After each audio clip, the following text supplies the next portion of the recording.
RPK FM Warga Kota. Selamat pagi bagi Anda yang di kesempatan pagi hari ini masih bersama kami dalam program acara Jelita ya. Untuk di pagi hari ini di studio RPK FM sudah kehadiran tamu-tamu saya ya, di mana di pagi hari ini ada dari Diskominfos Kota Denpasar dan juga Diskominfos Provinsi Bali. Nah, di mana warga kota apa sih yang akan kita bicarakan di pagi hari ini dan siapa-siapa saja yang sudah hadir di studio kita di pagi hari ini? Langsung saja saya perkenalkan untuk di pagi hari ini. Yang pertama ada Bapak Inyoman Suwardana selaku Pranata Teknologi Informasi Komputer dari Diskominfos Kota Denpasar. Om Swastiastu, selamat pagi Pak Suwardana. Om Swastiastu, selamat pagi. Baik, kabar sehat ya selalu ya? Astengkara sehat. Baik, di pagi hari ini ada Pak Suwardana dari Diskominfos Kota Denpasar yang sudah hadir ya.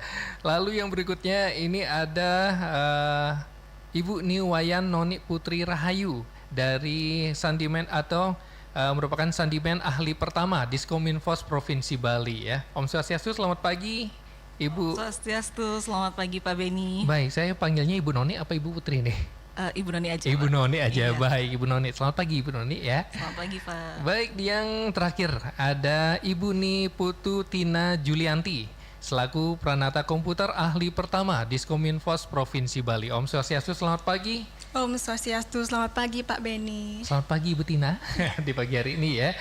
Sehat selalu tentunya untuk ketiga narasumber saya pagi hari ini ya. Dan adapun pembicaraan kita ataupun juga pembahasan di pagi hari ini terkait dengan tanda tangan elektronik ya. Biasanya memang di kantor apalagi di lingkungan pemerintahan ya, kita tidak asing dengan TTE atau tanda tangan elektronik ini ya. Nah, mungkin sebelum kita lanjut ke pembahasan keseluruhan, mungkin saya ingin bertanya nih kepada Bapak Nyoman atau Bapak Suwardana nih ya. Apa sih sebenarnya TTE itu sendiri? Baik. TTE itu biasanya tanda tangan elektronik yang dibubuhi sebuah tanda-tanda yang seperti kode-kode itu yang termasuk tanda tangan elektronik yang bisa dibubuhi informasi penandatangannya. Ada informasi yang tidak bisa dinirsangkalkan dari penandatangannya. Ya, bisa diautentikasi dari ada sistem yang bisa memverifikasinya. Okay. Baik. Dan yang berikutnya ini, sebenarnya apa sih perbedaan dengan tanda tangan konvensional basah ini atau basah ini? Mungkin dari Ibu Tina ini. Untuk perbedaan tanda tangan elektronik dengan tanda tangan manual, tanda tangan basah atau tanda tangan konvensional, itu dari segi gini ya, bentuk sudah pasti berbeda. Kalau segi tanda tangan elektronik itu dia dalam bentuk digital yang dibuat menggunakan perangkat seperti laptop ataupun komputer dan membutuhkan jaringan internet. Sedangkan tanda tangan basah tidak menggunakan perangkat tersebut, jadi hanya berupa kertas fisik yang dibubuhi tanda tangan menggunakan pena, coretan tanda tangan. Seperti itu. Baik, dan sebenarnya apa sih apa saja jenis-jenis dari TTE dan perbedaannya nih? Mungkin dari Ibu Noni. Terima kasih Pak Beni. Jadi untuk jenis-jenis TTE tadi sudah sempat dijelaskan oleh Pak Nyoman. Kalau TTE itu untuk autentikasi ya. Jadi TTE tanda tangan yang terdiri dari informasi elektronik yang dilekatkan, terasosiasi dan terkait dengan informasi elektronik lainnya yang digunakan sebagai alat untuk verifikasi dan juga autentikasi. Kemudian menurut berdasarkan Peraturan Pemerintah Nomor 71 Tahun 2019 tentang penyelenggaraan sistem dan transaksi elektronik, TTE itu meliputi TTE tersertifikasi dan juga TTE tidak tersertifikasi. Kalau yang tersertifikasi itu harus memenuhi keabsahan kekuatan hukum dan juga akibat hukum sesuai dengan PPPSTE tadi. Kemudian untuk TTE tersertifikasi itu memiliki sertifikat elektronik yang diterbitkan oleh penyelenggara sertifikasi elektronik atau PSRE Indonesia. Jadi pada TTE tersertifikasi itu ada sertifikat elektroniknya yang diterbitkan oleh PSRE. Kemudian untuk tanda tangan TTE yang tidak tersertifikasi itu tidak dibuat dengan jasa PSRE tadi. Contohnya seperti tanda tangan basah yang di-scan atau mencoret langsung atau menggambar tanda tangan langsung pada layar, seperti itu. Kemudian kalau tanda tangan elektronik tersertifikasi itu mudah untuk dibuktikan keasliannya karena bisa diverifikasi menggunakan sistem elektronik. Lain halnya dengan TTE tidak tersertifikasi karena bisa saja ada orang yang mempunyai kemampuan untuk menirukan tanda tangan orang lain atau melakukan scan pada tanda tangan orang lain kemudian ditempelkan di dokumen elektronik seperti itu. Kemudian kalau TTE tersertifikasi ini tidak terlihat secara kasat mata. Jadi pada dokumen elektronik dia tidak terlihat di mana tempatnya karena dia melebur ke dalam kumpulan digit pada dokumen elektronik. Jadi sebenarnya dokumen elektronik itu agak sedikit teknis ya. Terdiri dari namanya sistem bilangan biner 1010 atau binari gitu kan. Jadi dokumen elektronik ada binarinya, kemudian sertifikat elektronik pada TTE juga ada binarinya. Nah nanti ini dicampur binarinya. Jadi dia juga memiliki dokumen elektronik yang sudah di TTE dengan TTE tersertifikasi itu ada binarinya. Jadi nanti kalau ada modifikasi setelah waktu penandatanganan, binarinya ini pasti akan berubah karena ada modifikasi. Jadi mudah dibuktikan keasliannya seperti itu. Kemudian kalau tanda tangan elektronik tersertifikasi juga ada timestamp-nya ya. Jadi kita mengetahui kapan dokumen elektronik tersebut ditandatangan, waktunya kapan, tanggalnya kapan, oleh siapa. Kemudian kalau tanda tangan elektronik tidak tersertifikasi, misalkan contohnya scan tanda tangan orang. Kalau kita buat surat hari ini tanggal 6 Februari, tapi kita buat suratnya tanggal 1 Februari. Kalau itu di TTE sekarang, itu akan terlihat kalau tanggal suratnya tanggal 1, tapi di TTE-nya tanggal 6. Nah kalau tanda tangan elektronik tidak tersertifikasi seperti tanda tangan basah yang di-scan, nah itu dibuatnya suratnya tanggal 1, terus padahal buat suratnya itu aslinya tanggal 6, tapi dicantumkan tanggal 1. Nah itu kan kita tidak tahu kapan ditandatangan kalau memakai scan TTD orang. Seperti itu Pak Beni.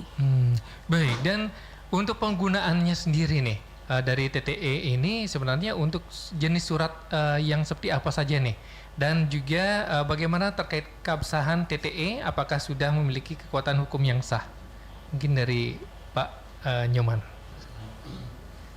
Sedikit masalah hukum, sesuai yang dibilang dengan Mbak Noni itu sudah sesuai dengan SPTE-nya 71/2019 sama Kementerian Kominfo juga 11 tahun 2018, dan di Kota Denpasar juga ada perwalinya juga 29 tahun 2019 tentang sertifikat elektroniknya juga. Itu Pak Beni. Baik, dan siapa saja sih sebenarnya yang dapat menggunakan TTE ini? Mungkin dari Ibu Tina. Untuk penggunaan TTE sendiri ini bisa digunakan untuk siapapun ya, termasuk perorangan. Perorangan itu bisa berupa orang pekerja ataupun masyarakat umum yang melakukan transaksi elektronik ataupun layanan digital. Kemudian perusahaan, organisasi, lembaga dan juga termasuk instansi pemerintah menggunakan TTE. Untuk di Kominfo Provinsi Bali sendiri, setiap pegawai itu bisa memiliki TTE dengan syarat harus ada rekomendasi dari atasan. Berarti tidak harus atasan ya yang memiliki TTE ini ya? Tidak. Berarti untuk pembuatannya sendiri sebenarnya bisa dilakukan oleh perorangan? Mungkin Ibu Noni bisa ya, menambahkan terkait. Jadi izin Pak Beni, kalau untuk di Pemprov Bali sendiri itu di kami yang mendapatkan TTE itu adalah yang melakukan permohonan dan kemudian diberikan rekomendasi oleh pimpinan.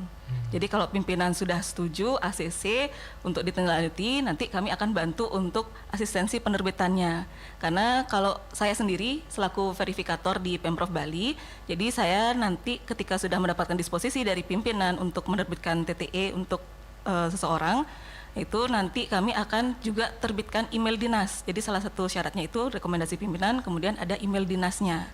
Kemudian saya yang mendaftarkan di kalau kami kan bekerja samanya dengan BSRE ya, Balai Besar Sertifikasi Elektronik sebagai penyelenggara sertifikasi elektroniknya. Jadi nanti saya daftarkan di sistemnya BSRE. Itu namanya AMS ya, Aplikasi Manajemen Sertifikat. Seperti itu. Baik, dan mungkin untuk warga kota semuanya yang saat ini yang tengah bingung ya dalam penggunaan TTE ini seperti apa sih, dan juga pada saat kapan ini penggunaannya ya. Jadi yang ingin bertanya-tanya kepada narasumber saya yang sudah hadir di studio kami untuk saat ini, silakan Anda bisa melalui line telepon kami di 061244444 ataupun juga bisa melalui WhatsApp kami di 081338338926. Tentunya kita akan kembali, kita rehat dulu sejenak saja ya Bapak dan juga ibu-ibu kita untuk di siang hari ini, di pagi hari ini. Dan untuk warga kota masih bersama kami dalam program acara Jelita hingga tuntasnya mendekati pukul 10 pagi nanti.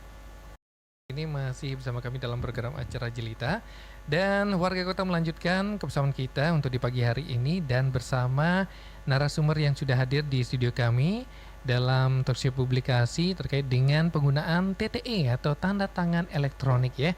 Dan saya ingin bertanya nih kepada narasumber saya yang sudah hadir di kesempatan pagi hari ini, sebenarnya untuk TTE ini atau tanda tangan elektronik ini di pemerintahan ya, di lingkungan pemerintahan terutamanya di Pemkot Denpasar dan juga Provinsi Bali, sebenarnya sejak kapan sih TTE ini sudah digunakan dalam keabsahan dokumen di Pemkot dan juga Pemprov ini? Mungkin dari Pak Nyoman.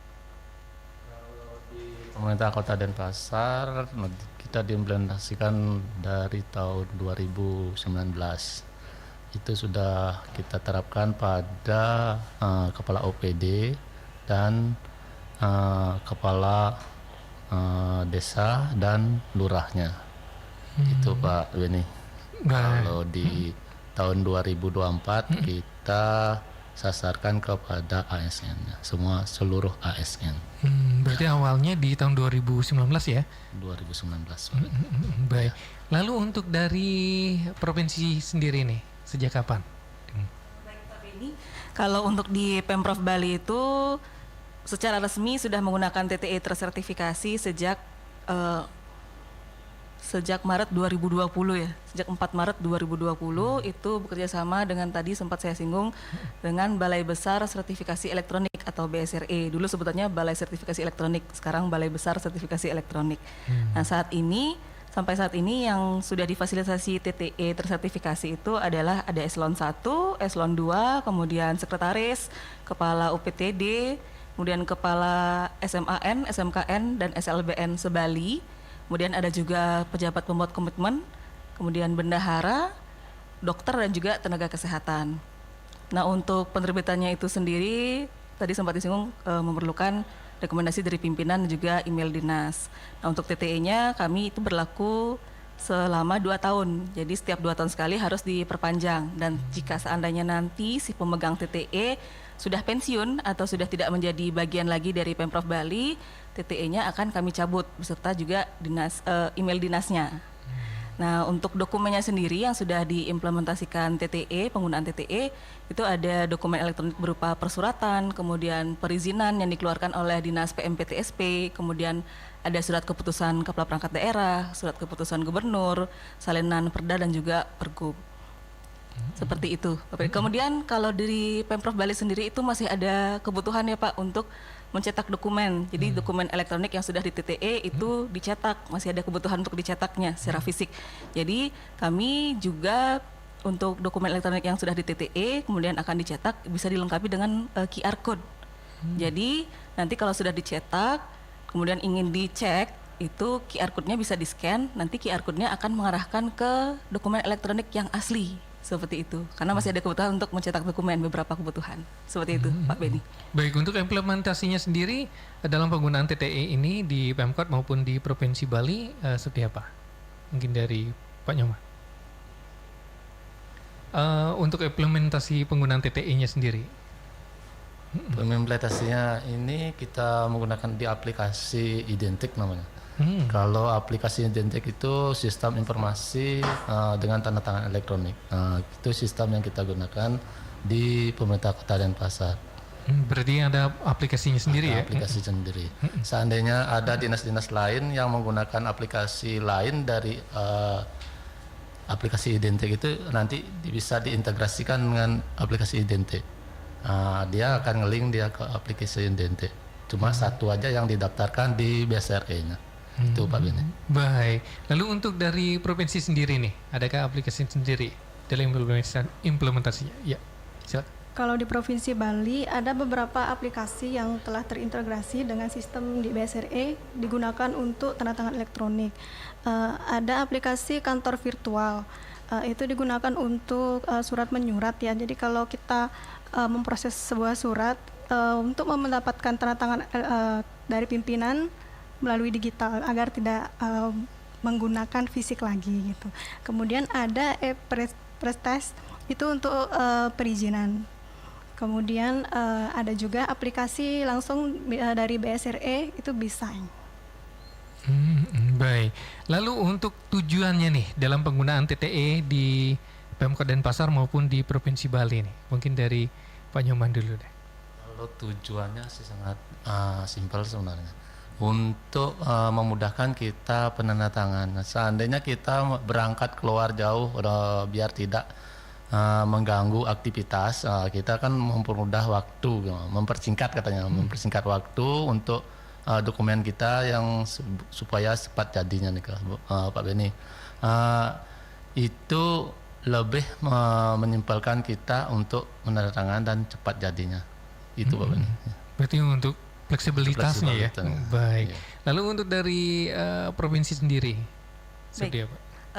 Jadi untuk dari provinsi Pemprov sendiri itu mirip juga dengan di Pemkot Denpasar ya, untuk efisiensi, kemudian untuk mendukung juga sistem pemerintahan berbasis elektronik atau SPBE, Pak, serta mendukung keamanan dan juga integritas dan transparansi dalam penyelenggaraan administrasi negara. Jadi dengan penggunaan TTE ini dapat meningkatkan keamanan dan juga integritas dokumen.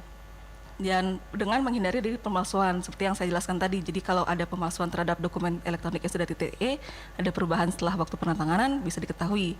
Jadi kalau misalkan nanti misalkan warga kota ada menerima surat dengan Pemprov Bali gitu misalkan, jadi bisa mengecek apakah ini dokumennya asli atau tidak, valid atau tidak. Kemudian dari segi efisiensi waktu juga, penghematan waktu karena semua sudah serba digital, jadi dapat diakses kapan saja dan di mana saja. Jadi kalau kami tadi dengan kantor virtual bisa mengajukan kapan saja dan di mana saja, tidak terbentur harus bertemu secara fisik dengan pimpinan untuk meminta tanda tangan basah seperti itu. Jadi dengan tanda tangan elektronik jadi lebih mudah efisiensi waktunya. Dan yang terpenting sih nanti dari segi keamanan. Kemudian aksesibilitas juga bisa diakses kapan saja dan di mana saja, dan juga dapat mendukung paperless ya untuk pengurangan kertas karena semua sudah serba elektronik, jadi lebih mengurangilah penggunaan kertas, dan juga dapat meningkatkan kepercayaan publik ya, terhadap sistem pemerintahan seperti itu, Pak Bin. Baik. Dan tadi disebutkan ini bisa di mana saja dan kapan saja. Apakah ada dampaknya nih terhadap penggunaan TTE itu jika dilakukan di luar lingkungan kantor tersebut? Untuk dampaknya justru dampak Takutnya positif kena hack, ya. seperti itu.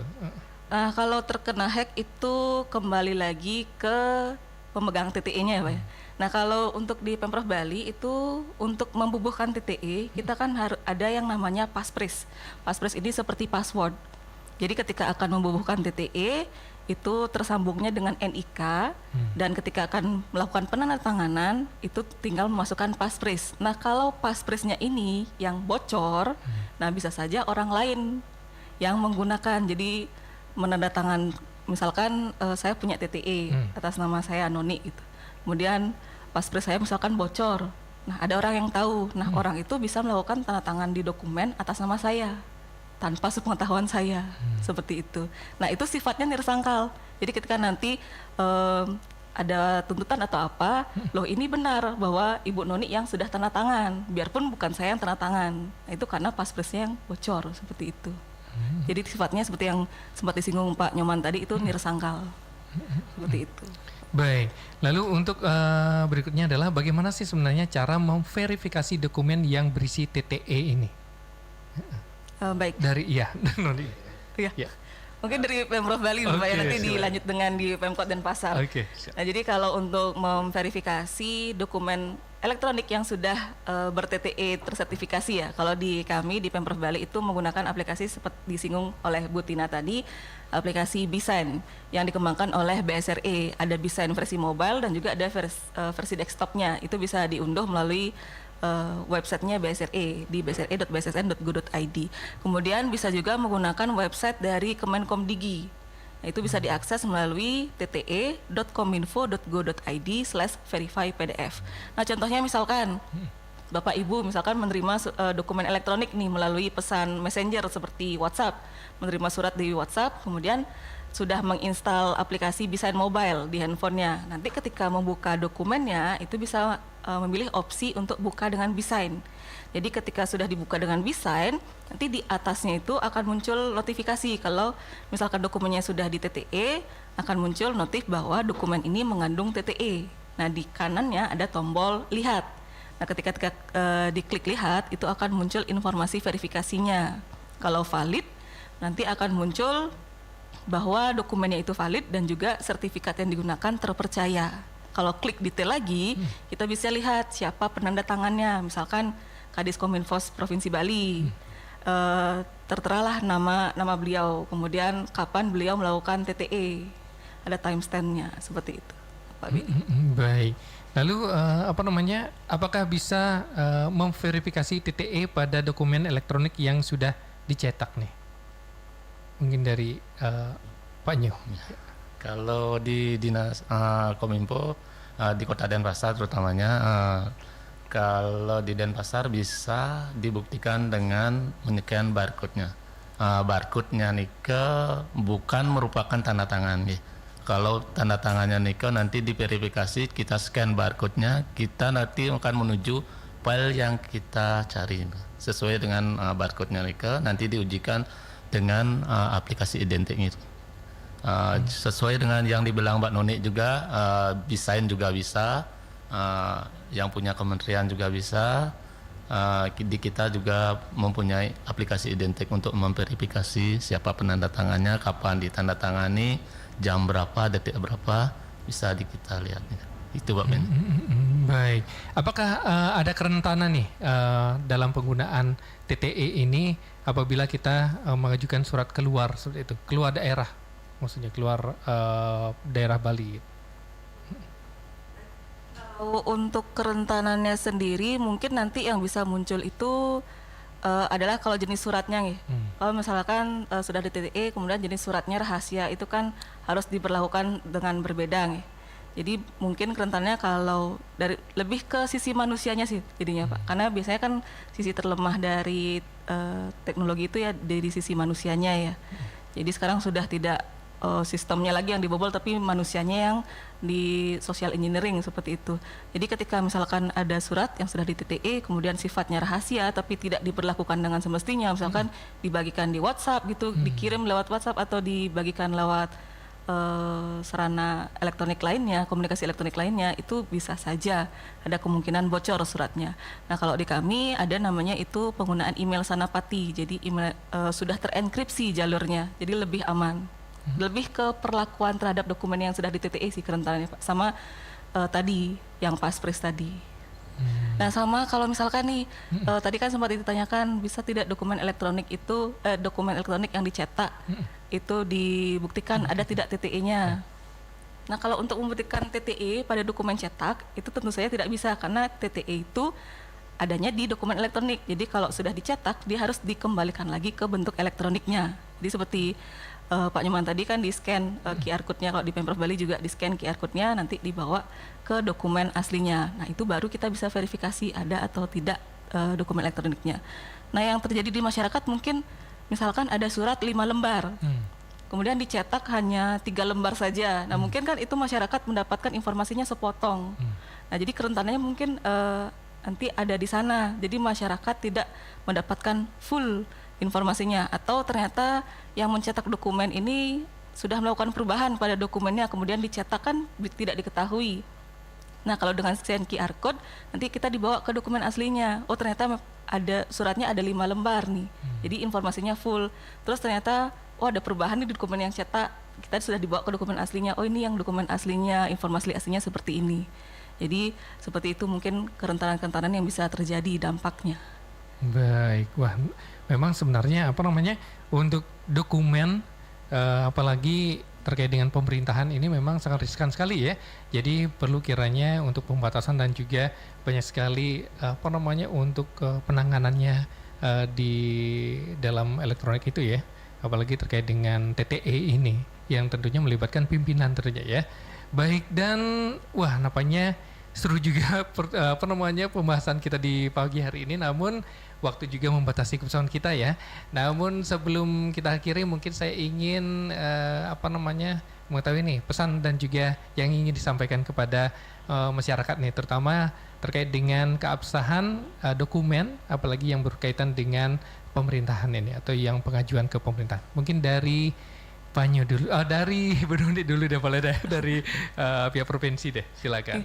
Mohon izin, jadi mungkin saya ingin menyampaikan pesan terutama ke pemegang TTE, pemegang tanda tangan elektronik, itu sebisa mungkin untuk menjaga paspresnya. Kemudian kalau misalkan dicurigai bocor, agar segera di reset paspresnya, sehingga tidak ada orang lain yang mengimpersonate, jadi menggunakan TTE-nya secara tidak sah, karena nanti sifatnya nirsangkal. Jadi agar pemegang TTE ini menjaga dengan baik paspresnya, kemudian juga email dinasnya agar dijaga dengan baik. Kalau bocor, agar segera di reset.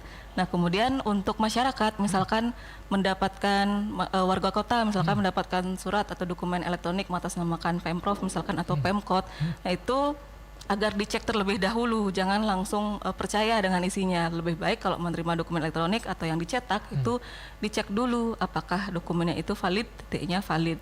Karena bisa saja, karena seperti tadi Pak Nyoman kan sebutkan QR code-nya itu bukan TTE. Karena kadang orang masih mengira kalau ada dokumen elektronik, ada QR code-nya, oh ini sudah di TTE, padahal belum tentu. Bisa saja ada orang yang menyisipkan QR code di dokumen tersebut. Jadi kalau orang yang tidak paham mengira QR code adalah TTE, mungkin dikira sudah di TTE, dokumennya sudah valid. Itu pentingnya untuk warga kota, jika mendapatkan dokumen elektronik, itu agar dicek dulu validitasnya. Seperti itu Pak Beni. Baik, lalu mungkin dari Ibu Tina deh. Iya. Baik, kalau dari saya kurang lebih sama dengan Bu Nonik, saya setuju. Untuk memang TTE sendiri kan lebih aman sebenarnya kalau dari segi keamanan daripada tanda tangan basah atau tanda tangan konvensional. Tapi tetap kembali ke diri kita, kita harus lebih menjaga juga agar jangan sampai secara sadar memberikan hak akses untuk tanda tangan elektronik kepada orang lain untuk menghindari hal-hal yang tidak diinginkan. Baik, yang terakhir dari Bapak Nyoman deh. Silakan Pak Nyoman. Kalau saya cuma sedikit saja, semua sudah diinformasikan dengan teman-teman yang lain. Kalau saya cuma satu aja, jangan pernah membagikan password dan menempel password, jaga password dan jaga autentikasi sendiri. Nggih, sukses semua. Baik, itu dia. Jadi di kesempatan pagi hari ini terkait dengan pembahasan kita mengenai tanda tangan elektronik ya. Jadi memang perlu kiranya kita waspada selalu akan bentuk penipuan ataupun juga bentuk penyalahgunaan tentunya ya. Apalagi yang berkaitan dengan pemerintahan dan apalagi menyangkut juga pimpinan kita tentunya ya di dalam surat menyurat ini. Baik, terima kasih sekali lagi sudah hadir di studio kami. Dari Pemkab Denpasar ada Bapak Nyoman Swardana selaku Pranata Teknologi Informasi Komputer dari Diskominfos Kota Denpasar. Lalu ada juga Ibu Niwayan Noni Putri Rahayu yang merupakan Sandimen Ahli Pertama Diskominfos Provinsi Bali, dan juga Ibu Ni Putu Tina Julianti selaku Pranata Komputer Ahli Pertama Diskominfos Provinsi Bali yang sudah hadir di studio kami ya. Dan semoga saja informasi ini sangat bermanfaat sekali untuk warga kota semuanya di kesempatan pagi hari ini. Dan tidak terasa waktu sudah membatasi kebersamaan kita di pagi hari ini ya. Dan langsung saja dari kawasan Taman Kota Lumintang lantai 1 Gedung Dharma Negara Alaya, saya Beni Cahyadi beserta ketiga narasumber saya pamit undur diri. Kami akhiri dengan para mesanti. Om Santi Santi Santi Om.